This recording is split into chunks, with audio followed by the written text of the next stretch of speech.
Mi nombre es Brandon Carvajal, soy estudiante de Psicología de la Universidad del Valle C de Palmira en Colombia y hoy voy a presentar una investigación que hice en el marco de la psicología educativa que se llama Caracterización de la práctica de un docente de castellano en el colegio de una zona rural de la ciudad de Palmira. Esto se hizo a través de las teorías clásicas de la administración que se vio en este nivel de educativa.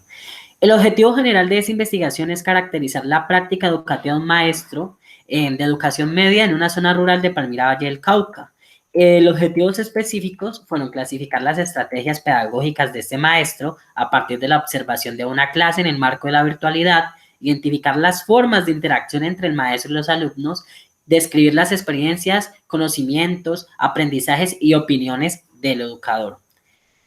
Para esto se contó con los participantes, que fue un docente de 40 años y es un licenciado en literatura egresado de la Universidad del Valle, y la metodología se contactó con el docente por correo electrónico, luego se habló por un grupo de WhatsApp, se hizo una reunión por Google Meet. Nosotros como investigadores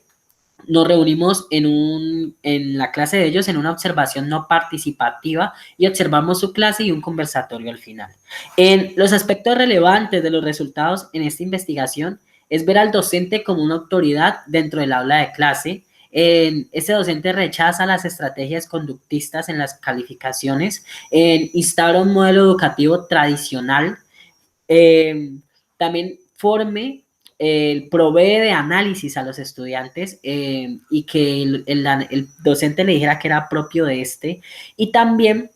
la perspectiva del docente en cuanto a las prácticas pedagógicas actuales. Este docente, nosotros investigando dentro de esas teorías, veíamos que él no se enfocaba en un modelo tradicional más afín, sino que él permitía que los estudiantes fueran desarrollando diferentes aprendizajes colectivos. Este docente utilizaba el concepto llamado el aula social y él colocaba a sus estudiantes a hablar y les decía que analizaran y que les dijeran con sus propias palabras. Esto también se logró evidenciar en una zona de desarrollo próximo cuando conectaba con los docentes y se presentaba un interés muy particular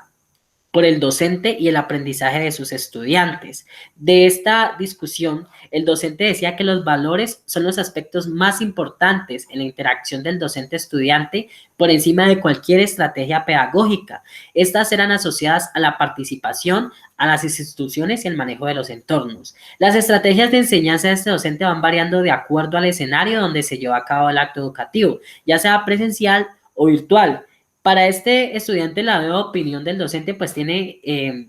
que este tiene de sus aprendices en el marco de las prácticas educativas no determinan el vínculo que establece con ellos, sino que este se fundamenta con base en el objetivo de la actividad académica, cuando él en esas clases los ponía a leer porque era una clase de literatura griega. A partir pues de que la mayor dificultad del aprendizaje de los alumnos en esta asignatura de licenciatura de literatura, en el desarrollo de la capacidad analítica es muy fuerte en estos, y tienen que tener una capacidad argumentativa y una capacidad de redacción. Por eso el docente mantiene sus estrategias para llevar a cabo el proceso de enseñanza y que se den estas dinámicas que él quiere, que se logre ese pensamiento lógico, ese pensamiento inductivo y deductivo, que se pueda lograr el análisis crítico. La identidad de este profesional no se construye por su proceso de formación académica, sino que él recalca que por la reflexión que hace de su rol como educador, sus experiencias en prácticas educativas y lo que los demás piensan de las mismas. Esto es lo que construye la identidad de este docente. Las prácticas educativas escolares de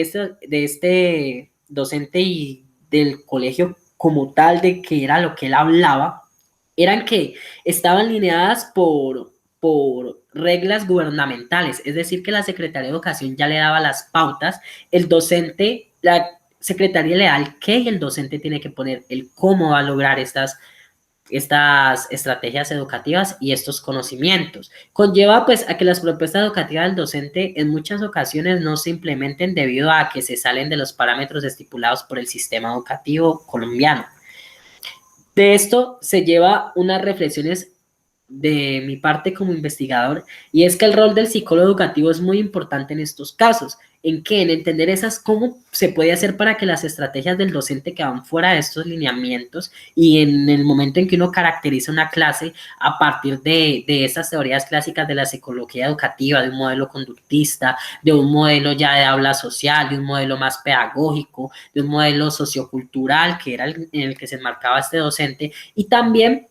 el psicólogo educativo tiene que marcar esa brecha en cómo se puede conectar, en cómo puede hacer que esas estrategias del docente fluyan, y de igual manera no solamente concentrado en el docente, sino que concentrado en el estudiante, porque muchas veces el docente puede tener unos grandes parámetros, pero el estudiante es el que encuentra esta barrera cognitiva. Y también hay unos aprendizajes que se logran a través de la experiencia en la investigación, y es que cuando se va investigando uno va aprendiendo. Como psicólogo del área educativa uno puede ir viendo cómo va a intervenir. Y esta experiencia de la investigación, la verdad, fue muy significativa para nuestras vidas, y caracterizar esta práctica del docente conlleva a pensarse en cómo se está haciendo la educación, en cómo se puede intervenir desde la psicología educativa, y que es un campo muy amplio cuando uno le caracteriza el área del docente como nosotros la acabamos de caracterizar ahora. Muchas gracias, y este es el final del video.